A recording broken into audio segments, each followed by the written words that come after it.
When we look at the spine, the number one way somebody hurts the disc being the shock absorbers between the bones, is by bending, lifting, and rotating. That can lead to a protruding or a herniated disc. That gelatin substance on the inside of the disc presses on the nerve and causes pain. By digging in the lawn, bent over, almost like you're the letter C, we don't want to do that. We want to keep our back straight. And the other thing we want to avoid is rotating like that, because that's a lot of pressure on. So this is something you don't want to do. Better off that we move things in a more direct line with ourselves. We want to make sure to keep our back strong and then put things in front of you as opposed to rotating.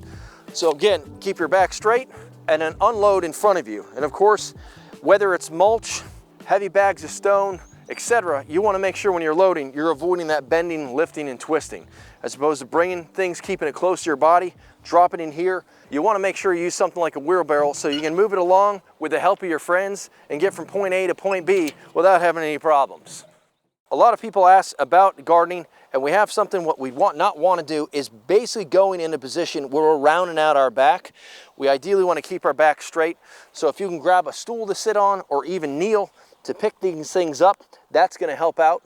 Or even get down and put some padding underneath your knees so that way you're taking the pressure off. And then even putting a hand down like this. That way there's less pressure as you're going through and picking weeds out of the garden to make sure you get things looking great like you need to and getting your work done. I think the goat's coming over now. If you're not fortunate enough to have your own personal goats to do your gardening, you're going to want to watch this video. One of the number one things we hear people say is they did a lot of weed whacking. Instead of having a straight back like they should, they start rounding out their back, which is a big problem. So number one, I would tell you, make sure you have a strap to hold this. Take some weight off of your back.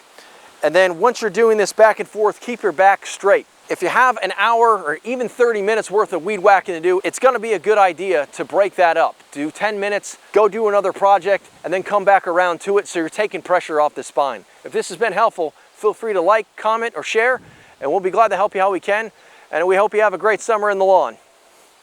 I hope this wasn't too corny.